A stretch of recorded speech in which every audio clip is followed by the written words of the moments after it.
Welcome, everyone. Today, I am so excited and honored to be hanging out with Brodee, who is the musical mastermind behind the progressive deathcore band Manalyth. And thank you for being here today. Thank you for having me. Yes, I'm so excited to get into everything. Yes. Uh, Progressive deathcore in itself is already very interesting. So I'm looking forward to learning more about you, your story, and your music today. So, as always, let's start from the beginning. Yes. So, did you get into heavy music first, or did you start making music first?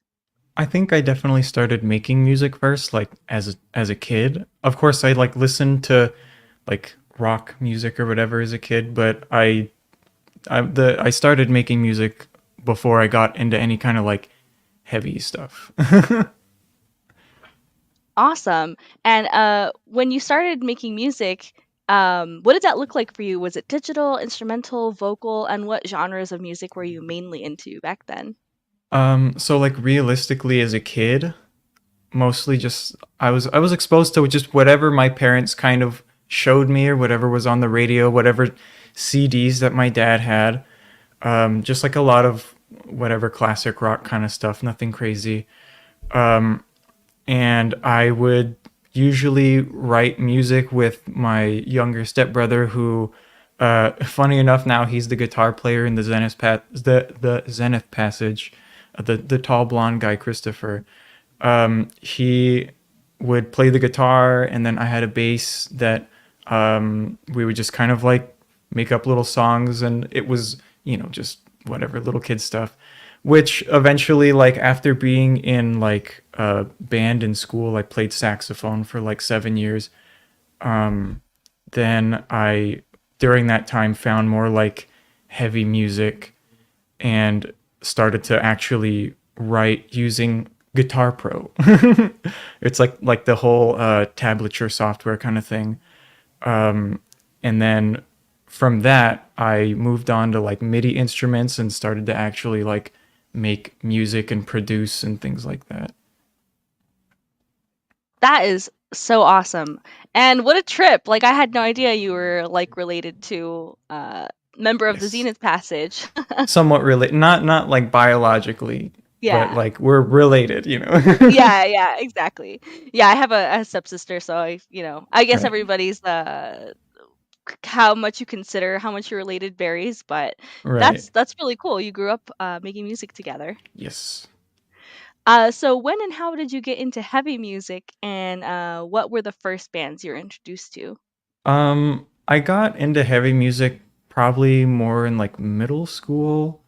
Um, I feel like a lot of younger people's gateway then was stuff, like Metallica and Megadeth, like all the thrashy kind of stuff. And then like you move on to Slipknot and like stuff that's got more screaming going on. And then you start to find like, oh, what's all this aggression? Like there's heavier things out there. And then like finding stuff like As Blood Runs Black was probably like one of the first kind of deathcore things that I heard. And like especially just hearing the super fast double kicks, and I was like learning drums at the time, and I was like, that's really cool. Like I want to do that kind of stuff. So that kind of is where it started for me, is just kind of like those older bands that everybody gateways into, I feel like. But then for deathcore itself, it was kind of like just a random thing of like my older friends around the block were just like, hey, check this out. Hey, check this out. And it's like some of it stuck, and I just kept going with it. How fun! So it sounds like the drums, like all of it, but it sounds like at one point you were like particularly drawn by the drums. Yeah, like mainly I'm a drummer. Okay. Like I was in a band during high school and for a little bit after high school where I played the drum. It was called Ascendancy, and we played like a lot of different shows around like the South Bay, like Redondo Beach area and whatnot, LA. And it was a really cool time. It was fun to be able to just kind of like focus on one instrument for the most part, because in like Monolith stuff, it's very much everything. But I just kind of self-taught started figuring it out, like listening to Dream Theater or whatever, being like, oh, I know how to make that sound now. Like, let me work that into a beat. And like, it just worked out. That's so cool. And so drums being kind of your main instrument, were you still during all of that time uh making kind of more instrumental composer stuff? Right. Yeah. Yeah. So like in the early like writing phase of my own stuff, it wasn't called Monolith, it was a thing called Heavy, like a little working name where I was like, yeah, this is heavy music, you know, it's heavy. And I didn't have any good name for it really other than that. So I just kind of made a bunch of instrumentals, like all really long, of course, just like all these changes, very prog metal, not very deathcore so much, but still using eight strings and things like that where I could, probably not in like the best ways. But it was my early writing of trying to figure things out at the time. That's so impressive because that's a lot. Like that's a lot to do on your own. Like it's like the composition, the recording, Yeah. figuring out like how each instrument It's been a works. big learning curve. Yeah. And so, it sounds like I mean, you mentioned you played drums. It sounds like you played other instruments too, like Hmm. saxophone, Right. guitar. Obviously, Yes. guitars in the background. Yeah. So, even though you've used like MIDI and stuff like that, Hmm. is most of the tracks from Monolith uh, actual recordings of instruments, or is it like a No. mix? Oh no, okay. So the only one is the butcher. Um, Everything else MIDI besides the solo stuff that's on like the Blood Moon stuff. That Christopher did that. So that's real guitar. I could never play that. I couldn't write that. I'm not a soloist. I write so painstakingly slow. But that's the only like real instruments other than vocals, you know, like I guess that counts. Well, you've really figured it out because you cannot tell, or at least I can't tell. Right. Yeah. I can. Um, so what bands would you say were your major influences? And you've already kind of mentioned some, Right. but when you started writing for Monolith, what were some of your major influences? You mentioned prog as well. Yeah, a lot of prog metal for sure. My biggest major influence, which probably comes across, you know, long songs, shifting from like heavy to mellow and everything, Opeth, big influence. Like, you know, I've learned the drums to like their whole discography for the most part, like just very fun stuff. I've listened to them for so long, and it's, you know, I really enjoy the writing style. Gojira also, Decapitated, Meshuggah, Humanity's Last Breath, like those are all big kind of the the kind of like go to inspiration kind of stuff that really kind of shaped the music, I guess. Awesome, because you can definitely hear like the prog influence a Right. lot. Yeah. Yeah, I'm not afraid to get weird. And that's great. I think it makes you stand out even more. Because and I Thank you. don't say this to like diss anybody at all, because there's a Right. lot of amazing bands out there. But at some point, sometimes things get repetitive and different things speak Right. to different people. But when you have something that stands out, like when you're not afraid to get weird, as you say, Right. it's just more interesting. Absolutely. Yes, I like to have a little bit of something going on in a song rather than like sometimes I listen to something and it's so short. I'm like, you know, how did we get here? Like it feels like we got here so fast. I like where we're at, but like we're missing something here, and like maybe something weird, maybe something extra, I don't know, but like that's just my brain. I love it. And before we get into the next question, I just want to say Hmm. hello to Virginia. Virginia says, "Love Gojira." Hello. Thank you for being here. Okay, so you write, create, compose, mix, and master all the Yes. instrumental music in Manolith or Monolith. Sorry, I keep saying it. It's Manolith. either way, it doesn't matter. Oh, really? Okay, interesting. And we're gonna get into the name later. Yes. Um, but what does like look like for you? Like how long did it actually take you to like learn everything? It sounds like pretty much over the course of since you got into making music. Yeah, like for some things, it definitely came more naturally, like drums, way more naturally. Um, Playing saxophone came a bit more naturally, and it really helped too for learning everything else because it gave me a good sense of rhythm and composition and being able to like actually make music that aligns to like a time signature and like isn't wrong, I guess, you know? Or working with different time signatures in the right way so that it's just, I'm not just like entering whatever and then just making random whatever. But stuff like the guitar, I still struggle. Very difficult. My fingers, they don't stretch, you know, they don't really do the whole chord thing. Um, they don't do the sweeping thing, you know, they're pretty useless, but I do my best. They work for drumsticks pretty well because, you know, everything's right here, you know, I don't gotta stretch out. If I did that, I don't think that works.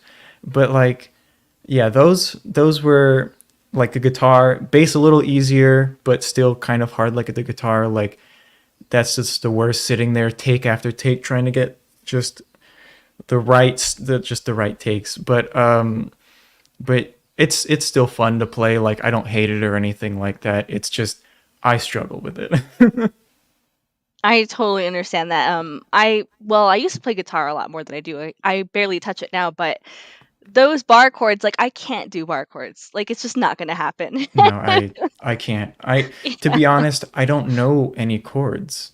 Like I like C, B, whatever. Like obviously I know these notes. Like I don't I don't know them on the guitar. Like you can't just tell me, "Hey, play a B," and I'll be like, "Oh, I don't know." But like I can actually, you know, like build chords up with like note by note and it's just like that's I'm just like it's probably a chord and it sounds nice, you know. That's all that really matters, honestly. Right. Awesome. So any key resources that helped you for anyone out there looking to learn and create on their own? Yeah. So I thought about it. For like songwriting stuff, I don't really have any resources that I know of. Like, I mean, I'm sure that there's stuff out there of like looking up how to put together a metal song or whatever, any kind of song. But like, I'm not aware of those resources. I've not utilized them. Same with like, what was it? Yeah, that's kind of the only thing I didn't really have any resource for. But for mixing and things like that, I definitely have a lot more resources of like plugins. Like there's a lot of places to get good free plugins, like Analog Obsession, or there's like freebies from different big companies like Isotope or whatever. And there's like a lot of free instrument VST libraries you can get. Like Spitfire Labs has like a huge library of just free instruments that you can try and make stuff with. There's a lot of YouTube channels that I go to for like mixing tutorials, how to do this for your snare, how to do whatever, you know, like everybody does. Like, there are obviously like paid resources for like, you know, nail the mix or whatever, like doing that kind of stuff. But there's plenty of free stuff out there to kind of give people a general idea of how to get started. Every DAW that you get has like stock plugins that are good. Like, and a lot of channels too, they might provide free stems for songs that you can kind of like work with yourself if you don't have a song to work with on your own, or like, you know, you can't play one or you don't have any way to record it. Like, just download some stems and give it a shot kind of thing. Like that's the only resources I really have. No, that's great though, and accessible for everyone. And honestly, in this day and age, we can just Google and YouTube. Yeah, it's the biggest resource out Yeah. there. But it's still helpful to hear sometimes from musicians who have figured it out already. Like, Right. was there Well, thank you. anything that helped you? Yeah, of course. But yeah, so thank you for sharing. Yes. Started. Always down to share and help. Aw, that's awesome. Yes, love seeing people get creative and actually do what they want. If Right. you want to make music out there, do it. Do it. Yeah. So Monolith started as a solo project. How long were you creating as Monolith before looking for a vocalist? So essentially, the like the precursor heavy stuff started at the like 2009. So like I was kind of working on things up until then, like until I found Xavius. But I never really used any of the old stuff from the heavy project. Like I maybe used a couple riffs here and there, but for the most part, like everything Monolith has been its own separate new stuff. But that started maybe around 2016, 2015 when I started doing like writing for Monolith instead. Because once I was out of the band Ascendancy, I was just like, well, I guess I'll just work on my own stuff, like more seriously instead of kind of like just being in a band like that, like in an actual band. And I was like, I can do it on my own. I already had like 2 albums of songs. I was like, yeah, I can do this. And then I just kept going. But I needed to change the name because it was not going to work out. You mean heavy? Yeah, no, it's Yeah. like I have the those 2 albums up on Spotify under the name Heavy, but like there it's such a cluster of other albums because there's a bajillion different people that are calling themselves Heavy, and it just puts it in the same artist, and it's like, okay, whatever. I did. First of all, I didn't know that.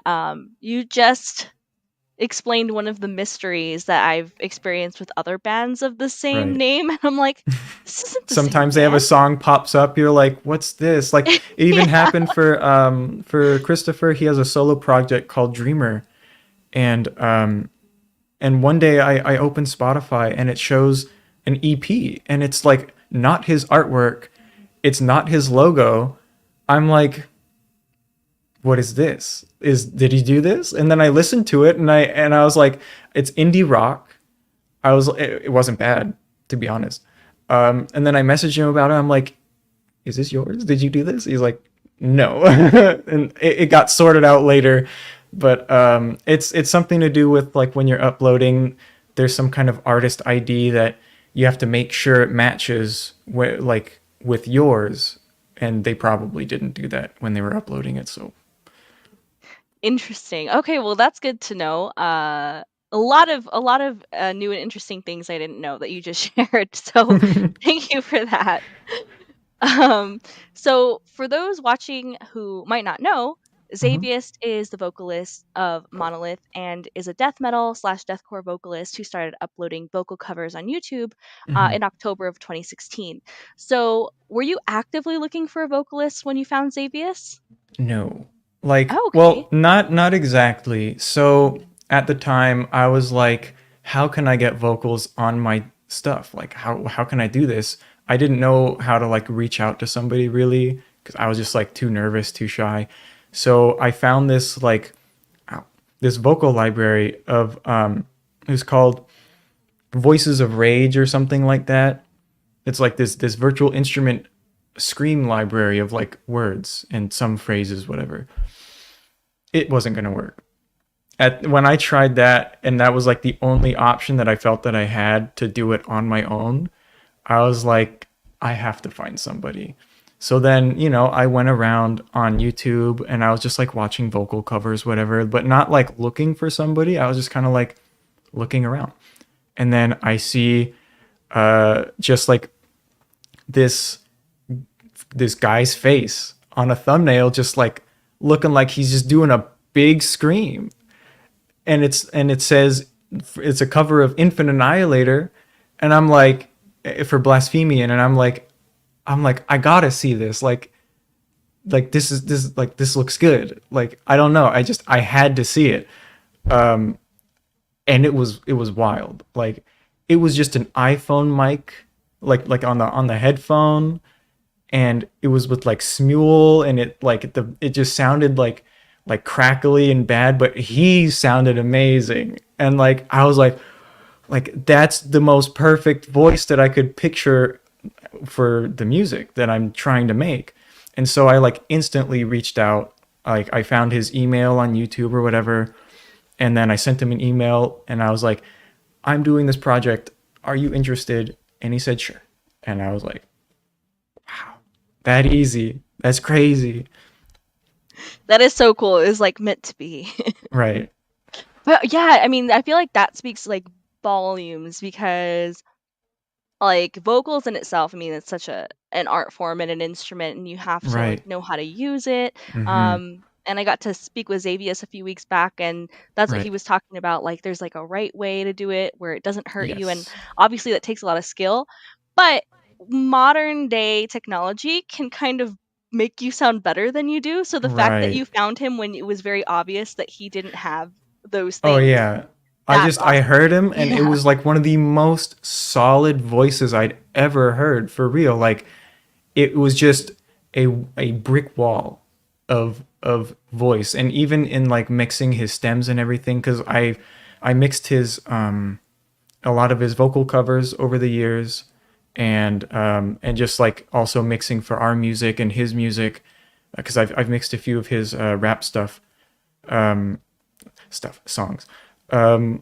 And it's his like just voice is just really massive. Like, he's just got a very big voice. It's wild. So awesome. That's a great story. And then we have someone here saying hello. I don't know who that is Hello. because I've never seen these like block symbols before, but thank you for being here.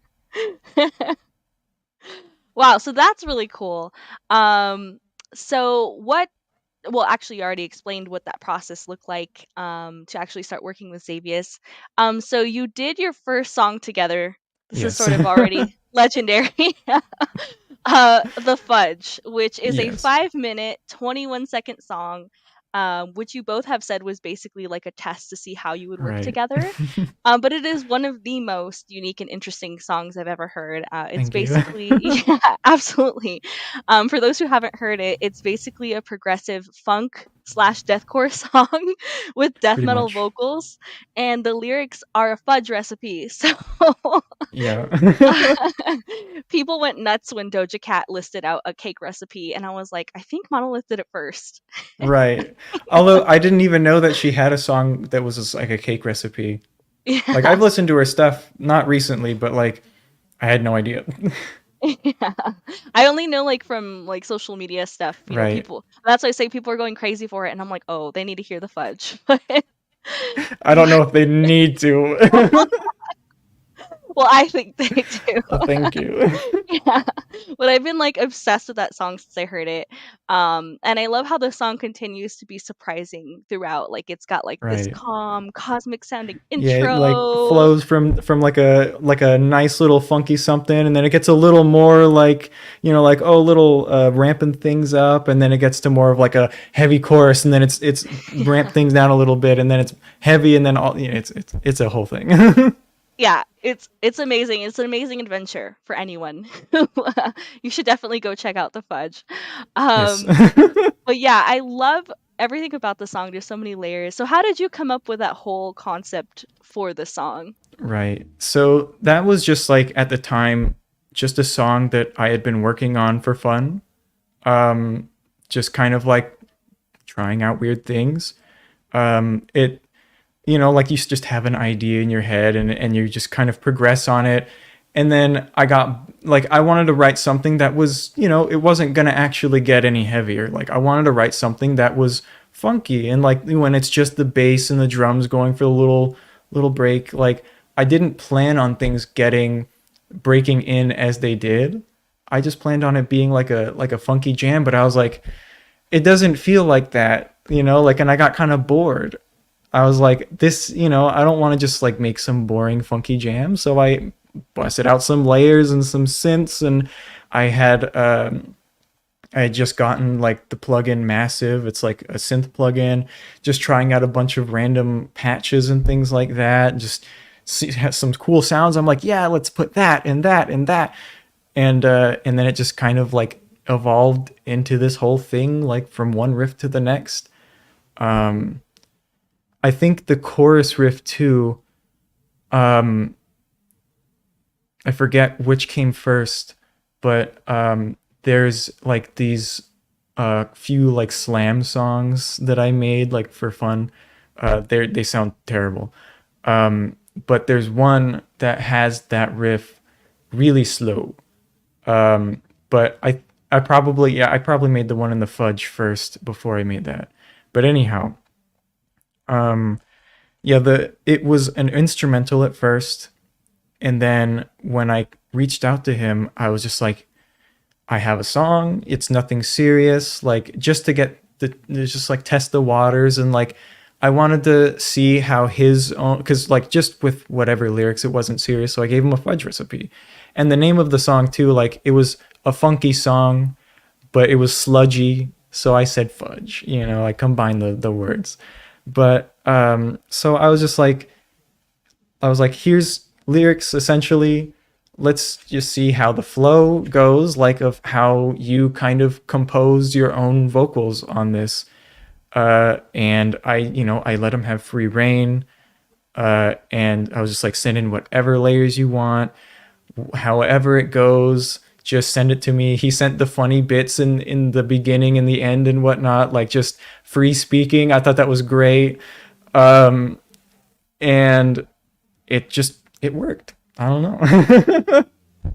Yeah, it really does work. And that's what I was one of the things I was curious about. Like, did you send like the way that the vocals were supposed to flow? But that was like all No, it him. was all That is him. I was just awesome. like, go for it. With a lot of our music, actually, I send it to him instrumentally, and we have lyrics that we're working on, and then like sometimes I'll have an idea of what they should sound like in my head, but I won't say anything because I can't really, like, I don't have a very good way of giving him that representation. I can't just like, I can't scream, like, obviously, as much as I try in my car, but like, and I, I find it a bit odd to just kind of like talk over a track with like how the syllables should go. So I'm just like, I'll let him do what he wants to do, what's comfortable for him, and it'll probably work. And a lot of times too, what he was doing was what was in my head anyways. So like it just kind of worked out. That's so amazing to hear. Yeah, I love hearing like collab stories like this where it's like it just flows together when you find like Right. the right person to work with. That is awesome. And then before we go on to the next question, it's Dizzy. Hi, Dizzy. Hello, I don't know. Dizzy. Yeah, I don't know why your screen name is coming out a bunch of blocks on our end, but thank you for being here. Dizzy's an awesome member of the community. Oh, and it's weird. Even the questions are coming out I in think he's blocks. asking where we find these people to interview. Yes, around, Around around. Uh, around the internet. around the internet. Yeah, usually it's other YouTubers or people that I'm fan of their music, and then just reach out over Instagram, honestly. And they're very cool and Yeah, let me sometimes interview all you them. gotta do is just say hey. Yeah, exactly like you did with Xavius. Right. Yeah. And thank you, Dizzy. Dizzy said loving this. So thank you so much. And we Yes, love thank you, having thank you you. here. Okay, so wow, that explains a lot and is such an awesome like process and story. Um so then about 4 months later after you release the fudge, or at least according to Spotify, because I know Right. sometimes the dates don't actually line up when Right. things are released. But according to Spotify, about 4 months later on Halloween 2017, you Hmm. drop a 9 minute and 51 second Yes. song called It Lives, which is a totally different vibe from the Fudge, much darker, creepy, perfect for Halloween. And you continue to put the prog in progressive deathcore with that song. You have at least, I was trying to count, like at least 7 to 8 different riffs and parts. Yeah, So and they're all long. yeah, and some that don't repeat, and some that do in Right, an yeah. unformulaic order, which I think is like what makes things pretty prog. Mm, Um, Plus, you have some really interesting rhythmic things going on with the drums and the vocal patterns, with like extra pauses here and there, which I feel like right. add so much. Um, so that's really refreshing to listen to, as I was mentioning earlier. It's just like different and unique and helps you to stand out. So Thank you. you already talked about your prog influences, but Mm. how did you really start combining like the prog and the deathcore together? For me, once I started hearing more of like eight string stuff, I guess, like especially with Meshuggah, just like really being into that that tone and oh my I feel so stupid saying tone. Well, like that whole guitar tone sound, like that very mid-centric kind of like just just very uh other just electric sounding guitar, like just very cutting. And like stuff like Viljarda, which at the time I didn't like, but I've grown much more to like, obviously, in the past bunch of years.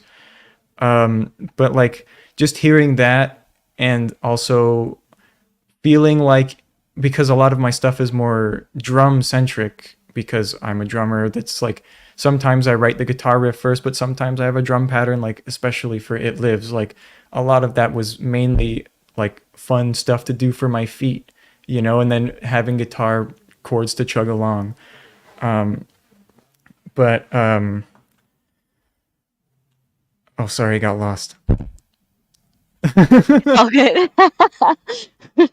We were just talking about It Lives. Oh, and combining prog and deathcore Right, together. Yeah. right. So hearing those bands, it really kind of like gave me that inspiration, that avenue of like being able to utilize more strings rather than just trying to make stuff that's like kind of, more six string oriented, and having the lower strings as like a just in case. And it just was a lot more fun, to be honest. Like I know that people, they all say like, oh, it's so dumb just getting more strings and being so low. I don't care. I think it's fun. It's tuned so low. It's like a double drop B on the eighth string. I have to use like a nine string on there to get it to actually tune. Oh, that is awesome. Uh yeah, how fun. See, it's things like that. Like I was just doing stuff that was fun for my feet that Right, really end up in some more interesting music. right. And before we go on to the next question, Dizzy just said, there's nowhere else I'd rather be than here. And oh my God, thank you so much for what you said. I appreciate it so much. Of course. And we Oh appreciate you. wow, oh You're always wow. so supportive. Dizzy is just always so supportive of everyone. Yes, thank you, Uh, thank you, and mhm. also thank you, Blake. Blake is a he's somebody I've been working on his music. We'll probably talk about later for like mixing stuff. Oh, cool. Awesome. Yes, and thank you for being here. I've heard Brodee is the number one ranked I Zenyatta. play Overwatch, but no, I'm not. Okay. Awesome. Well, thank you for being here. Um, Okay, so then after that, I see you released a full album. Oh, this is so interesting. Yes. Yes, I see you released a full album in November of 2018, simply titled Tracks, which I yes. love. It's 7 songs long and 44 minutes, ranging from 4 minutes and 24 seconds to 7 minutes and 23-second songs. Mm, And I keep bringing up lengths for those watching because that's kind of a prog factor. The songs right. tend to be longer in prog music. Yeah. Nothing really below 5 minutes for me. Yeah. So this whole album is a shock, honestly, and a Right, deviation from deathcore. There's no trace of deathcore, anything not healthy, anything heavy, and no vocals for the most part. Definitely no death metal vocals, which is right. interesting. So this was really more of a progressive. lo-fi with some hip hop trap elements, but Right. still had your own unique sound, but also like kind of more like post rock groups like Mogwai or Explosions in the Sky. Right. Um, so it feels more like a post rock album, uh, which is a genre which is also usually very progressive in nature. Right. So what was up with this whole album? What inspired So these the songs? interesting thing with it is it's a lot of like runoff of while I was writing the stuff for the Blood Moon EP. There's just, a lot of just extra creative things that didn't fit that I would just take and branch off as a different something and just kind of experiment that way of like just being more electronic and no metal, like just really trying to like just get outside of my comfort zone and like just do something different. It's not necessarily like a serious release. It is under the name just to like have it be up on Spotify and so that it can, exist. Because if I put it under heavy, it'd be gone. It'd be just no existence. Um, so I put it there, and I feel like it also has a lot of just like my own writing elements still that kind of come through that are still similar to the metal stuff. Like I'm not afraid to have a lot of spooky layers in there and like all this big ambience and like these breaks and these changes and for things to be long even though they're not necessarily like part of the discography. But also on SoundCloud, there's two more songs to it. There's like a metal one. It's like a prog metal one, instrumental. And then there's an Opeth cover of Still Day Beneath the Sun. It's a bonus track from Blackwater Park, but rather than singing, I used a mellotron or whatever for like the vocals, and it's whatever.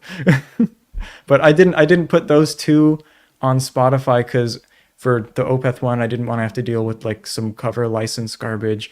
And then for the metal one, I was like, it just doesn't really fit, you know.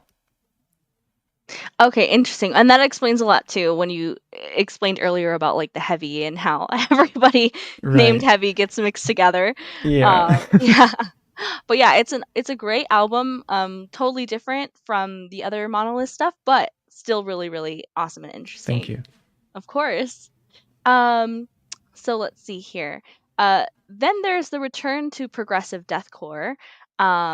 At the literal tail end of 2018, with the Yes. song "Eyes" and Xavius back on vocals. Yes. Um, it's a beautiful song, by the way. Strong prog Thank you. riffs. Yeah, absolutely. And hearing the proggy riffs in deathcore at times sounds like a prog technical death metal as well. Right. So, the drums, the drums were like definitely stand out. And now knowing you're mainly a drummer totally makes sense. Right.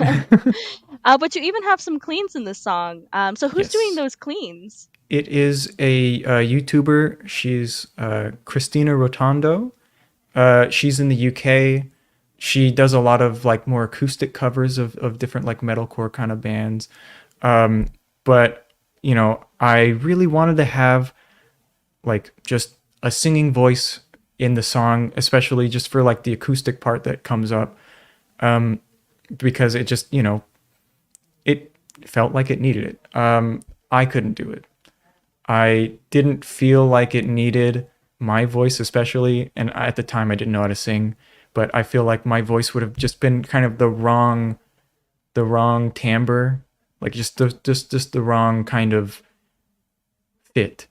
So I looked for a few different female vocalists that were on YouTube to see if they were available to like do guest work on the songs, because I made sure that they've done guest work on other songs before, and I made sure that I liked their content and their stuff, and they're a cool person. They sound great, and she sounded great, and she responded, and the whole process was very easy. I just sent her the part of the song, the lyrics, and I I think I gave her free reign on that too, just because I didn't really have a good idea of how to build clean vocals for it at the time, like based on the vocal, like the lyrics that we had. I knew that they would fit, but I just didn't know how. So I let her do it. She did all the harmonies and everything. She uh, thankfully tuned everything for me, like pitch corrected everything, so I didn't have to worry about any of the layers being out or something.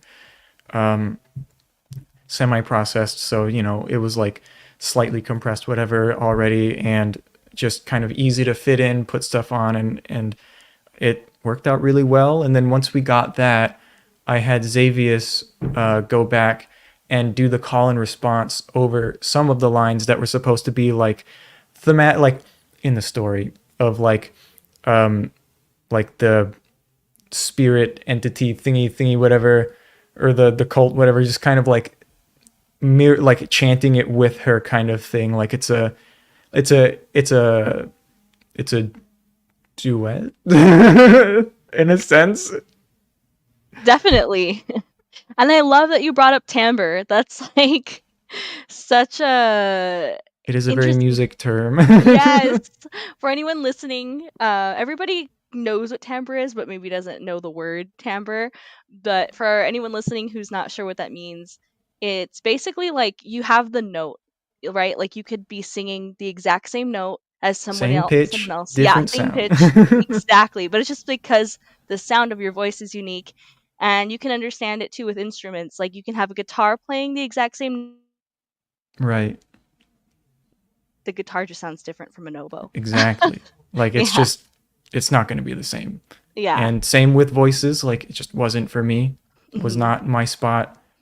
For her, it really sounded like her voice was going to fit.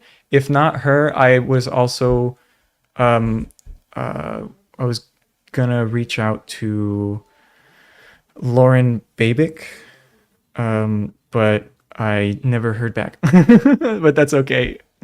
It's nothing like personal It or worked out. anything. It worked out Yeah. fine. Totally. Oh, well, amazing. And I always say this and I'm bad at it, but I'm going to try to catch up later today, or if not tomorrow, to put Hmm. links for everybody Right. that you've That's been no shouting worries. out, yeah, in the description. Um, and Dizzy just wants to know if you have a YouTube channel, do you have a YouTube channel aside from the Monolith? Just the Monolith one. I'm Monolith. not interesting enough to have like exterior content. You know what I mean? I mean, I highly doubt that, but I understand it's not everyone's cup of Right. tea to do. Oh, I mean, it for me, I think it'd just be a bit too much for me to like actually Yeah. handle making videos that are like just videos and putting that out there and working on music and working a job and Yeah, no, totally. It's like a lot. And Dizzy's gonna be an uncle, so congratulations. congratulations. Okay, so in 2020, February 10th, we have a second album, this time a deathcore album titled Yes. Blood Moon. So you released It Lives and Eyes, plus three new songs, Mm. one being a softer kind of prog metal sounding song, and the album art is really beautiful on that Thank as well. Where did you get the album art from? Did you make you. it or? The album art I commissioned from an artist on Instagram called Dystopia Arts. He did a lot of like CG kind of like computer graphic art. And looking through his stuff, it was like a lot of cool spacey stuff that was like really like kind of fit the vibe. And I had the idea of like, with the story of the EP, it being like this like some moon spirit whatever that's like coming down to like through a vessel person, that like this evil cult whatever that's like on earth is like they find somebody, like that's what Eyes is finding the person. It Lives is like the anger of like being like, oh, I'm gonna come back and like fool all y'all and like destroy everything. And then so like they find the host, yada yada. Then there's like the middle song, The Light. It's just like kind of like a peaceful serenity whatever, like a kind of like a lull, kind of like they keep you out of things, and then suddenly thrown back into it. with like more ritualistic stuff that's like actually happening to make things go on. Like it's kind of like the details thing. And also like ending with like how there's going to be like deception sort of thing, like from the moon spirit. And then the last one is like the whole big shebang of bad whatever. And like and I do have plans, or no, we have plans to re-release it with like some things updated, some vocals updated too, just to kind of like revamp it and give it a better life. Especially for the last song, I've added a lot of very fun things, which while mixing it, it made me cry. Well, that's exciting. That makes me excited. But yeah, no, thank you for explaining the story, because that's one of the things I was curious about, because even without knowing like pretty much all the details of what you just described for the Mhm. basically a concept album, right? Right. Um you can hear it. Like you can hear that there's a story in the Right. way that the Yeah. music goes. Yeah, I Um like to have it flow musically as it does lyrically, especially with starting out writing instrumentally. I had to have like some kind of story in my head to actually make an album of like 8 songs or whatever. And so like, it makes like instrumentally it makes sense to me too, like as a story. But then with the lyrics added on, it just clarifies it. Amazing. Yeah, I absolutely love it. For anyone listening, you have to check out everything under Monolith and Spotify. Thank you.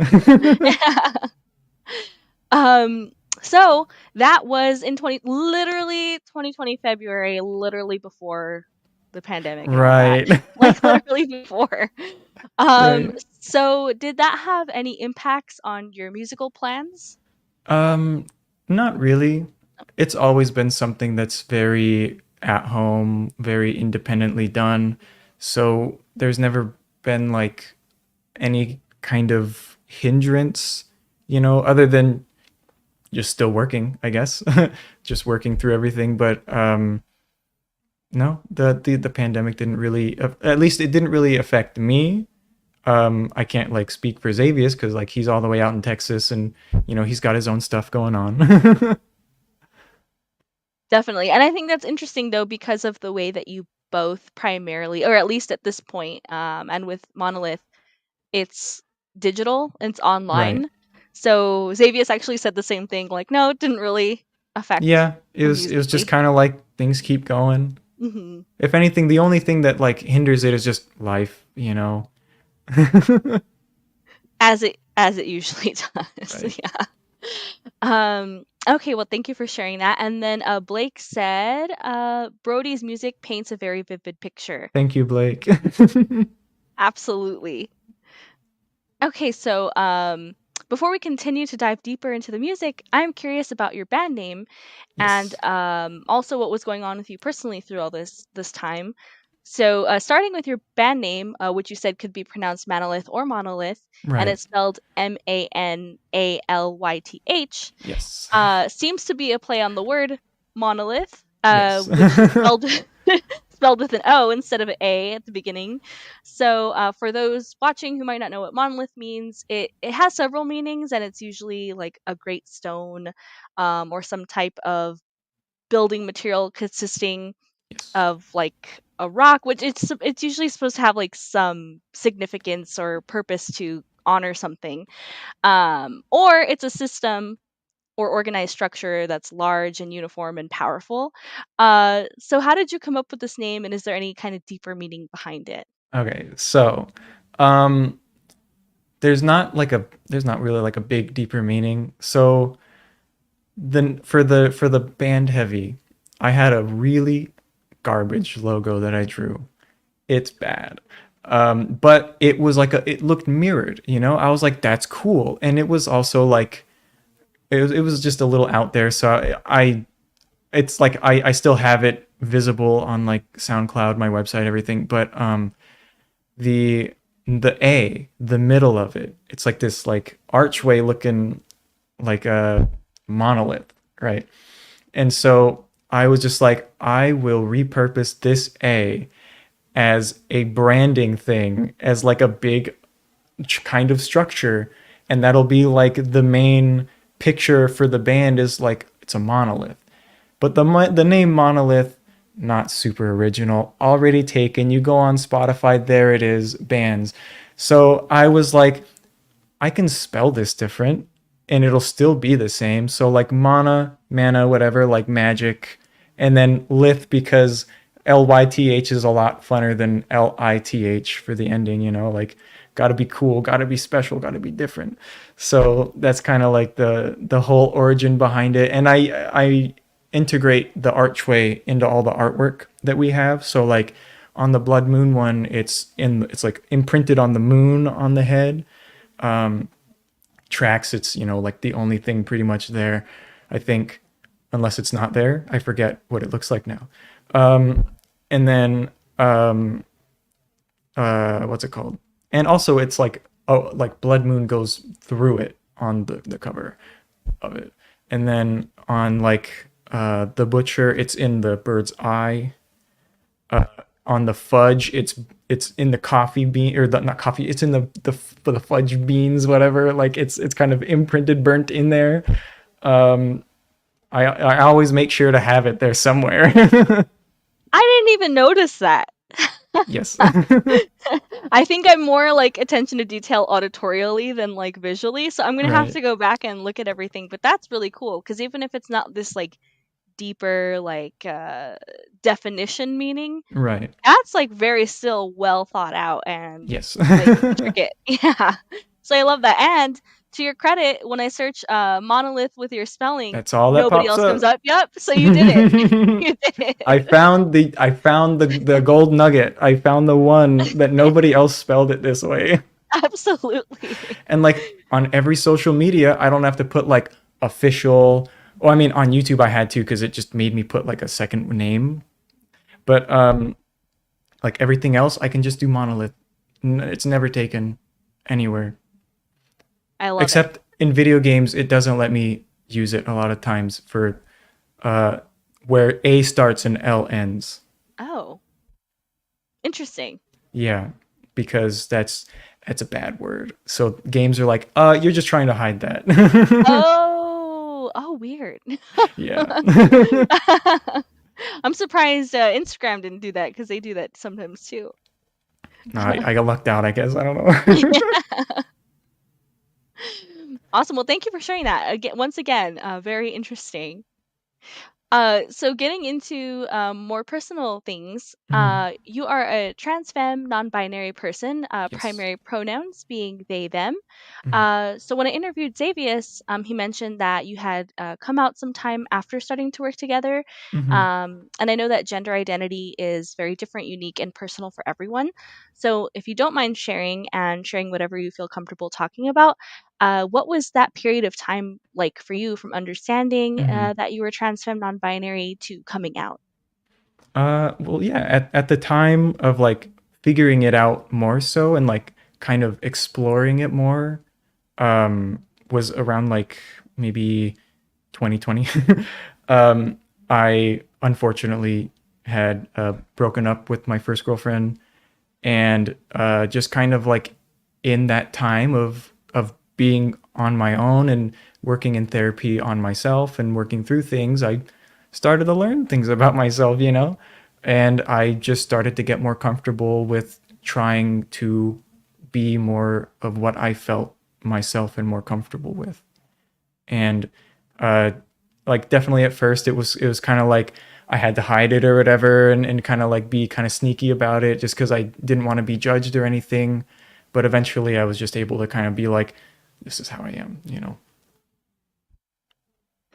Oh, that's awesome to hear. And Dizzy said, "I'm so happy for you." That's what Thank you, thank these you. blocks say. It's Yes. oh there it's a lot of emojis too. Oh, and emojis. Yes, and yes, thank you for sharing. Mhm. Um, so everyone's experience is different, and I know it might be difficult to pinpoint or explain. Uh, But do you have a sense of why non-binary and they them are the pronouns that most resonate with you?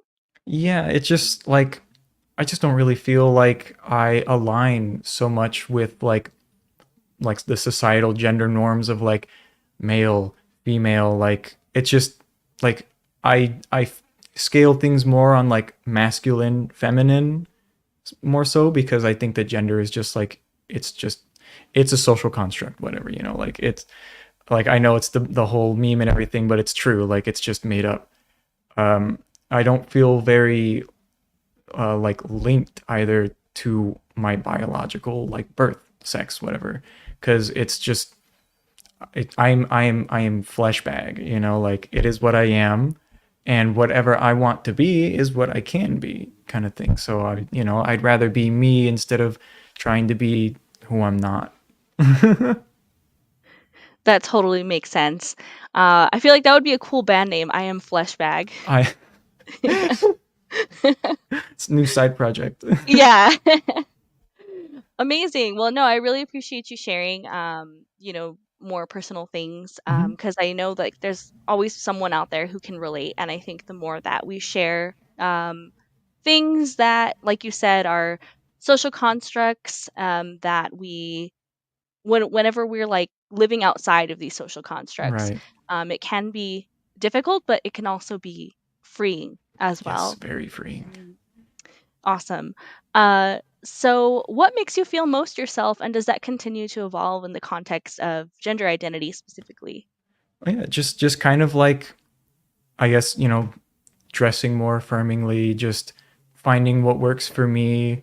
I recently started on HRT in the beginning of March, so that's been a big help too.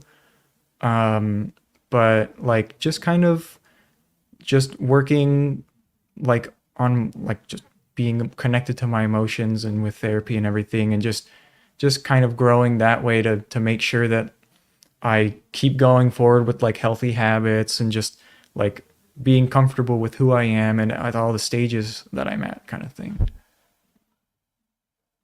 That's beautiful. Thank And you. and it's so real, like how we can just be so disconnected from ourselves and like Hmm. not even know it. Not even Hmm. know it. Like It's just this wild. Yeah, it really is. Like just this past week, and I'm not endorsing uh I'm not endorsing substance use, but Right. I was just like doing a lot of like edibles, which that's not something I Hmm. usually do, but it like led me down all these like mental pathways that I don't usually go Mm. down. And I like realized some things about myself that I'm like, this is like always in the background, but I just like don't, you know? Right. So Yeah. yeah, It's it's the same kind wild. of thing for me too, but like I eventually was able to like reach those things in the background and kind of bring them out. Yes, amazing. Yeah. Again, thank you for sharing. Yeah, yeah. And then last question before we last two questions actually before we go back into music. Mhm. This might sound silly because it feels like the obvious answer would be yes, but you never know, it could be no. Has coming out and being yourself openly impacted your life, and if so, which areas that you feel comfortable sharing, and has it impacted your music at all in any way? Mm. Um, it, I mean, it's definitely impacted my life. Like, luckily, my life is very small, if that makes sense. I don't have a lot of circles of people. So when I was able to come out, it wasn't like it wasn't so bad. And like living in a more progressive area in California, like a lot of people here, they don't really care oftentimes. But like for people in my own circle, everybody just tends to be more progressive and just kind of accepting. Some family members maybe were like a bit confused at first or whatever, but like by the time that they knew, it had already been, like a year or so that I had been presenting this way and dressing how I do. And I just like, at the time, I just hadn't really been seeing them. So eventually they found out and everything, well, not found out. Eventually they learned and they were all very accepting, and there hasn't really been any big drama except for like with my dad. Uh, I don't talk about him, but it is what it is. But everybody else has been very accepting and very cool about it. And I've never really felt a whole lot of pressure to tell anyone, just because I just like, yeah, it's me, you know. And I don't want to be somebody else around everybody. Like I didn't want to be like dressing mask, you know, like around everybody to just be around them. Like I wanted to just dress normal. Um, but for music, I don't think it's really affected it that much. Like it hasn't really changed the way that I approach anything. Um, I still listen to the same music.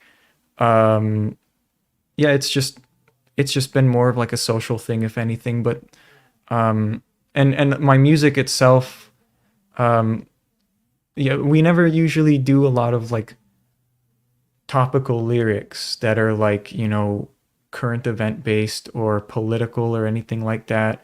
It's more just like concept lyrics of like stories or, you know, just made up.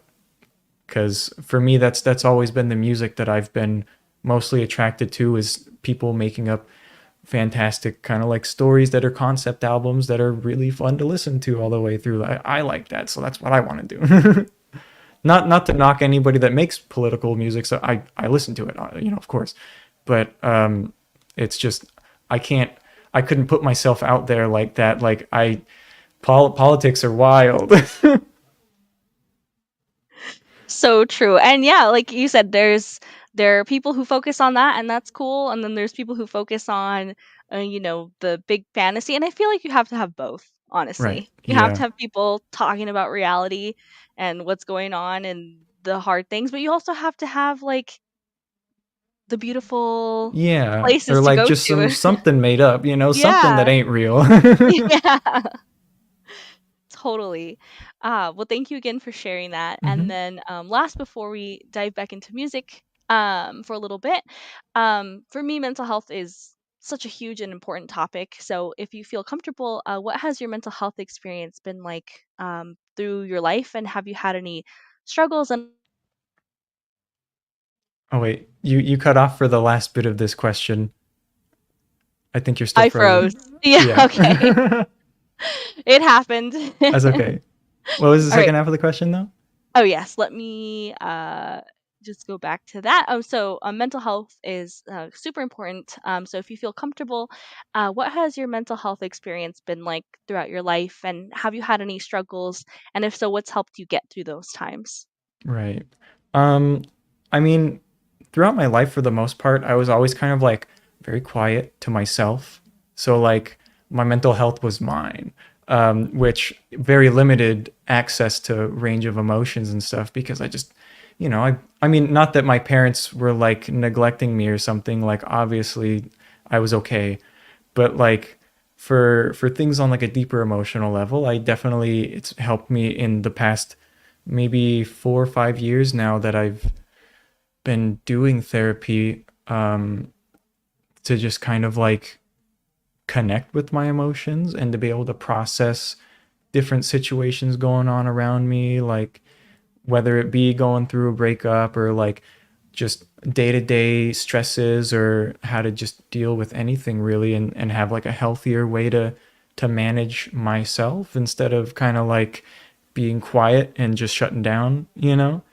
And it's been a huge help for me to actually kind of like be me and like be social with people, because otherwise I'm just kind of like you know, I mean, I'm still kind of like that but not so much.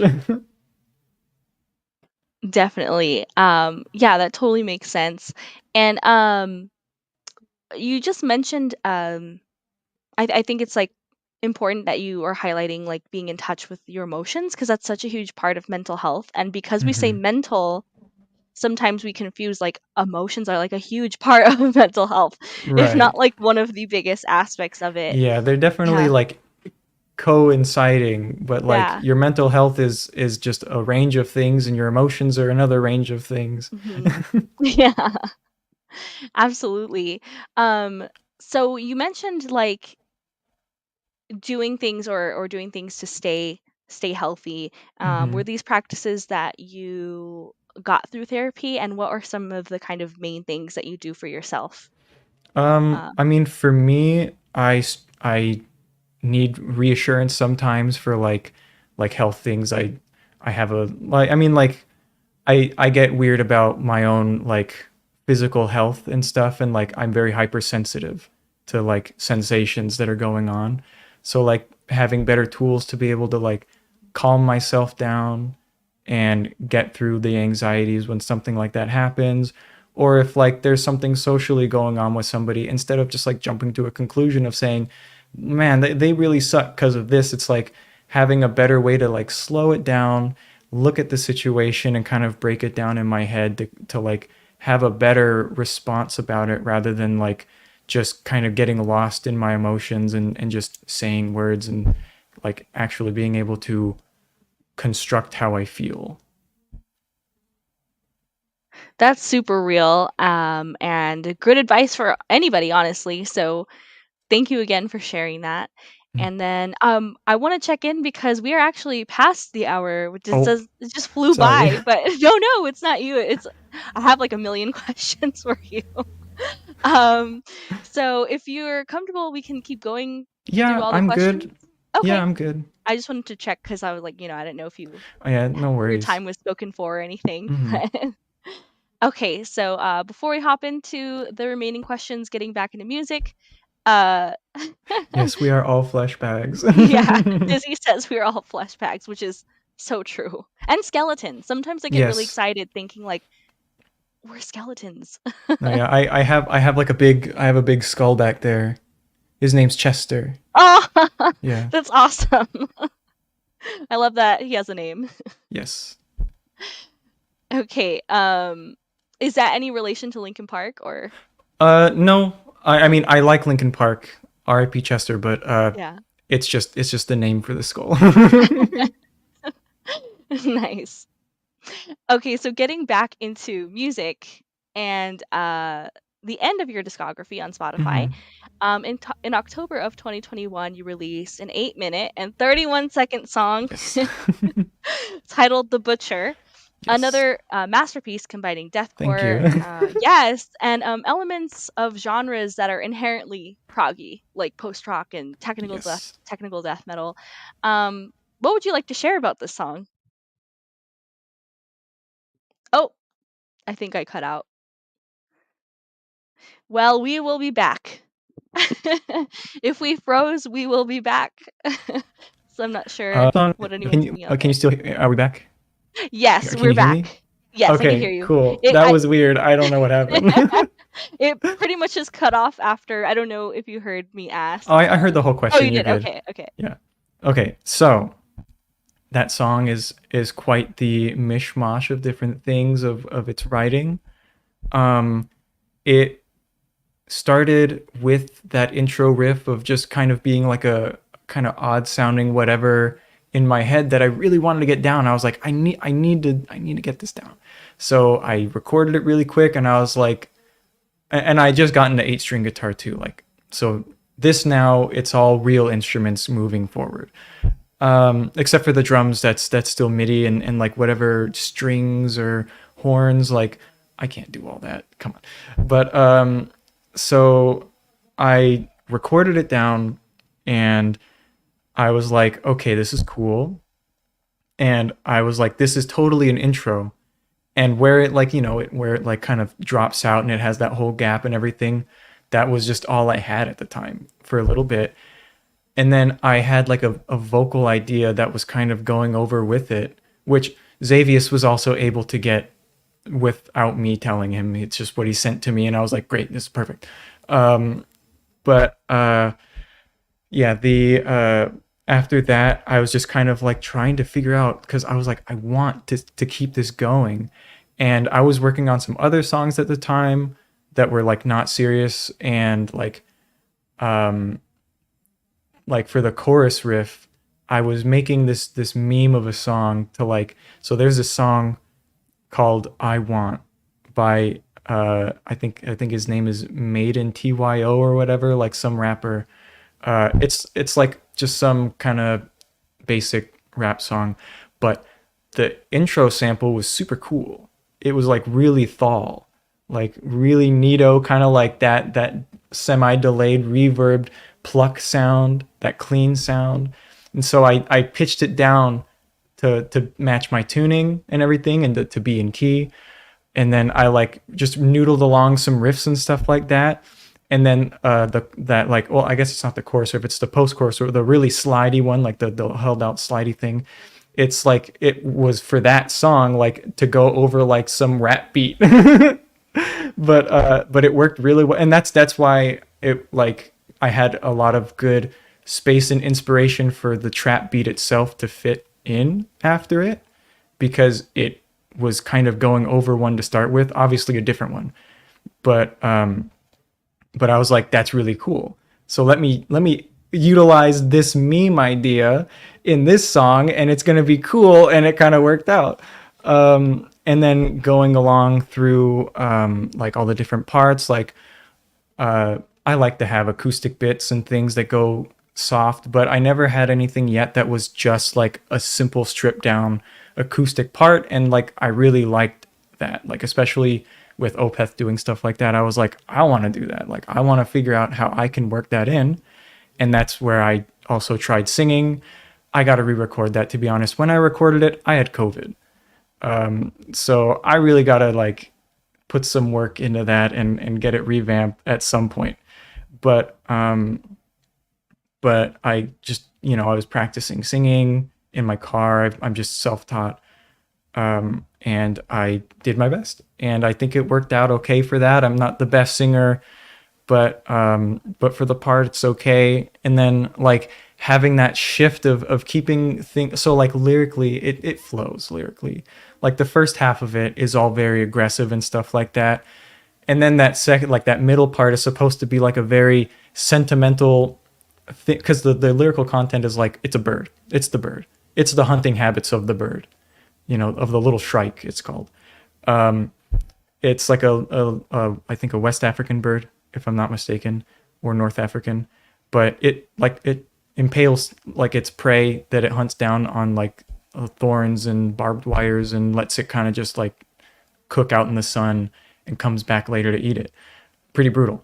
But it's like a cute little bird. And so having that dichotomy of like getting it back to being like something that's like not cute, but like something nice, because it's a little bird, something nice. But like those first half of the lyrics, very like aggressive.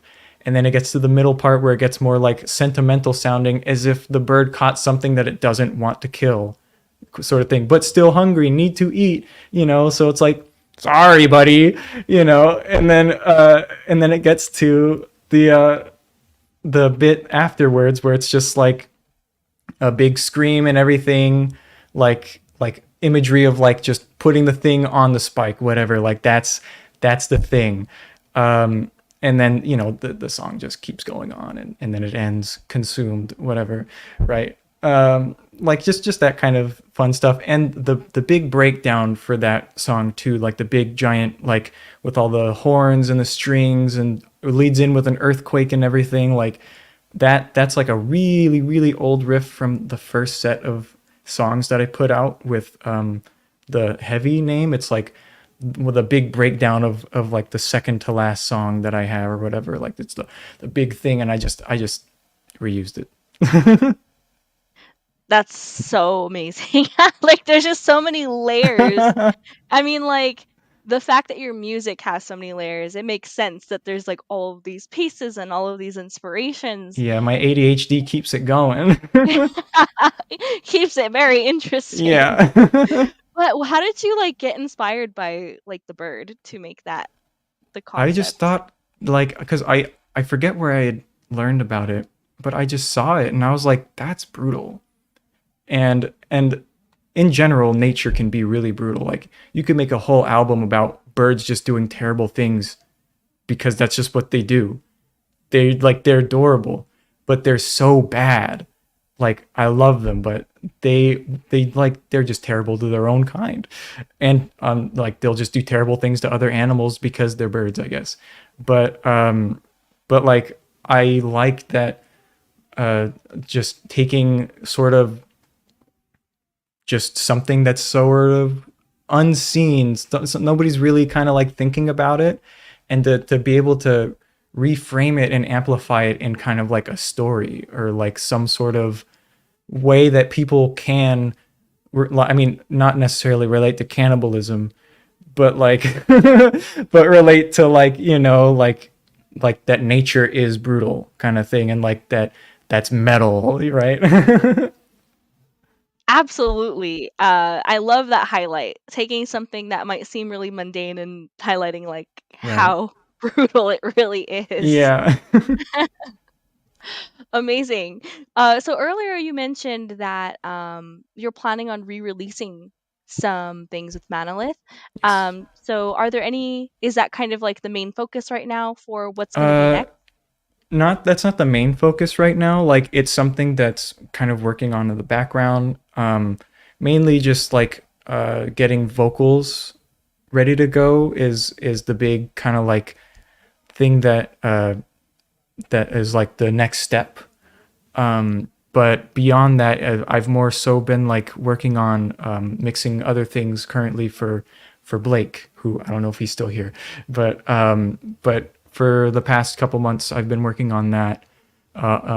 He's doing an album of 9 songs, so I've been working on drums for that and the mix and everything mainly right now. But once that's all done, and then I'll be able to get back to doing more like Monolith stuff.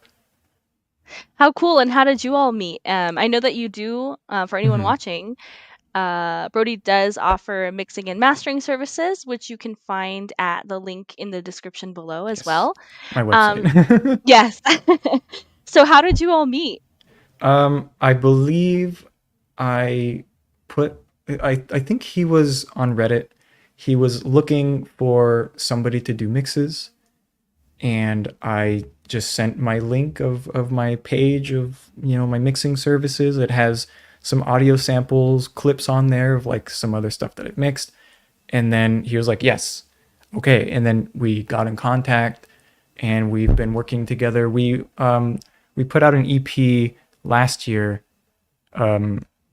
that is now expanding to an album, and his band is called Lich Priest. Awesome. We'll definitely be checking out and adding to the links in the description. Yes, And what genre or it's genres like is it? it's like more of like a melodic deathcore kind of like, Okay, think like Mental nice. Cruelty kind of sound to it. Um, like got more string elements, a lot more like using major chords and things like that for big choruses, and like and also very very good gurgly screams. Nice. Sounds like something I would actually really like. Yeah, I dig And it. awesome. Well, that's an even another indication that I would like it. So yeah, thank you all for sharing. That's really Hmm. awesome. Um, so are you interested in possibly doing a live show at any time? I I know mean, that's like a lot. that would be cool. That would be great, but like I don't know any people to like actually fulfill the other instruments. I don't even honestly, I don't even know what I would play. Like I I would have to really get back into drum practice if I wanted to do those, because like the fastest it goes is 240 on like eyes, and like I could do that, but maybe not right now. Like maybe when I was actually playing drums in a band, because there was a song we had that went 260, and I had to do 16ths on my feet for that. But like, of course, it was a struggle still, obviously.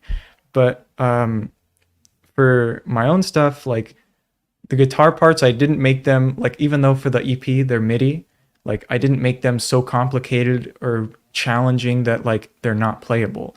But I would have to learn it. I've only played some of the riffs on guitar for real, but I've never actually played one of those songs the whole way through on an actual guitar, because like I don't know how to play it. I know, like like it's all rectangles that I got. Like I ain't got anything but that, and I got to do it note by note and be like, okay, here's what we got. But I would like to re-record that at some point with real guitar. That'd be cool, but it's not like a huge thing for me to do that.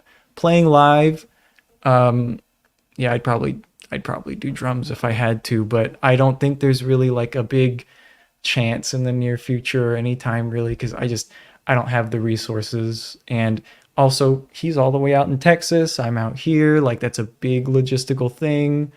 Uh, it's tough. No, definitely understandable. And it's certainly not like the end all be all. And I think that that's what's so interesting about music Right. and being a musician. Like, there's so Hmm. many different ways to be a musician. Right. And I think that the internet has actually opened those gateways up even more. Right. Because before, like, you kind of had to play Be shows or, together. You had to yeah, like be in the same exactly. room and writing. And now Yeah. like we just kind of collaborate.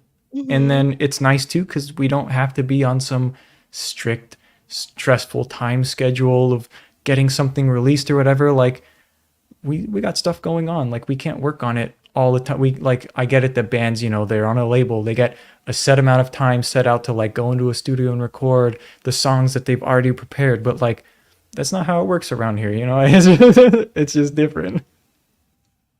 Which is amazing, Right. that you get to do your own process. And then Blake said, I heard the butcher and immediately quit looking. Yeah, yeah, that it was pretty funny. He was like, "Yep, that I'm sold." Which I do Amazing. appreciate that it got me something. Okay, so we're down to just the last few questions, and thank you so Hmm. much for your time, Yeah, no especially the problem. extra time. So you're offering mixing and mastering services, as we mentioned, and so what Yes. is that like for you versus creating your own music? For me on mixing, it's a lot different for like I mean, first of all, it's just something that it's not mine. Like it's really cool to hear something that is fresh that I can newly interpret and then when I'm listening to it, it's really fun to kind of get ideas of stuff to add post production wise because I like to add a lot of big percussive elements and like a lot of just like soundscape reverb and just large atmosphere. Like so when I get sent these kind of like bare bones songs, they got all the parts for them and everything, like the structure's there. It just needs a little help to get where it needs to be. And that's like such a fun thing to go through and be sort of meticulous and make sure everything's good, and to kind of add my own flair to it in that sense because it's not my music, but I'm making it sound like mine, I guess, in a way. Like I'm putting my own like I don't have any good word for it other than like my own flavor on it, like my own color to it that like, you know, if you were to hand it to somebody else, it probably sound completely different, you know? Not necessarily like any worse or something like that, but like it'd be a completely different take. Like who knows what somebody else is going to do for like even just a drum part if it needs a fill reworked or something. If the person doesn't really play drums, that might be a weird fill, you know, or like if they do play drums, that might be a pretty different fill, like a just a different flow to it. Like it's like but it's really fun for me working on that different stuff to kind of give it my own attention and my own flair and like kind of because everybody hears stuff when they hear music and they'll be like, man, I wish it sounded like that or whatever. And that's like, I get to do that, but like I get to do that live. It's cool. That is really cool. And it's kind of almost in a way like mixing mastering is like a genre of timbre or something. It's like Right. Like it's everybody, every producer, like you could call it that, producer, whatever. Um, like they all have their own sound. Like then you can hear it too with bands that like they have one album mixed by one guy and then the next album that they put out they switched, you know, like for Signs of the Swarm they had this Italian guy, uh Simone Pie- his last name Pietroforte or something like that. It's very Italian name.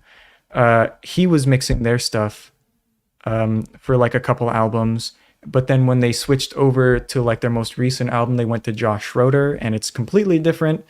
And it's just like, you know, it's the same band, similar sounding songs, you know, but it's just a completely different color, you know, like it's just different people, different takes.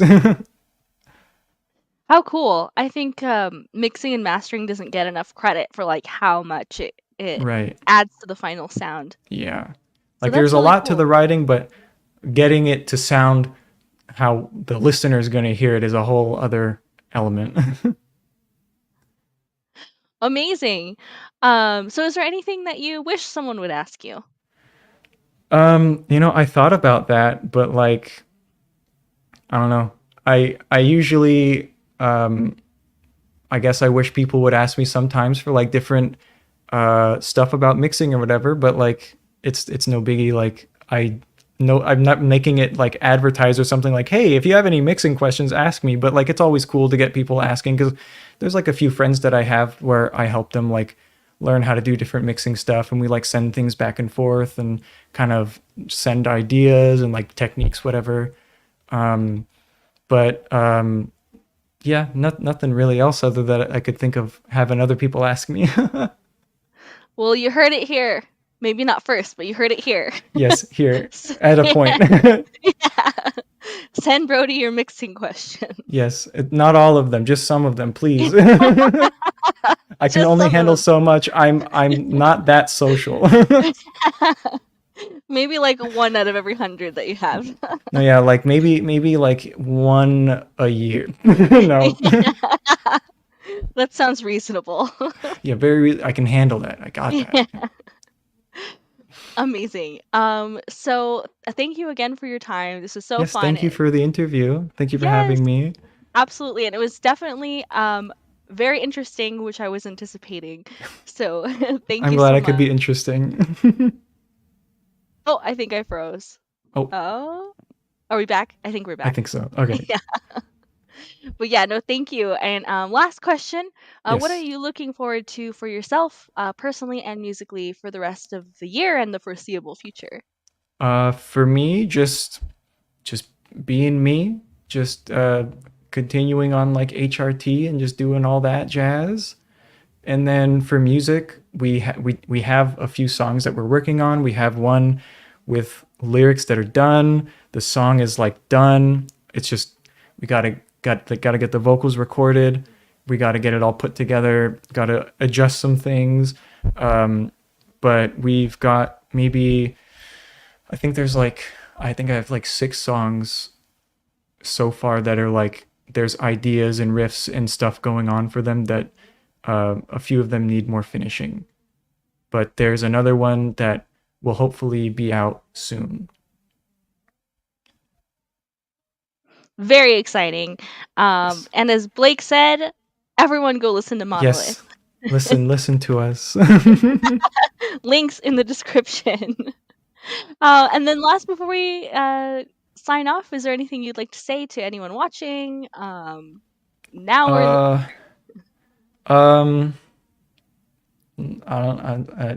I think they already heard a whole lot. I don't really got a whole lot much else to say. I don't know. Very, very, very fair. No, but seriously, this was so awesome and fun.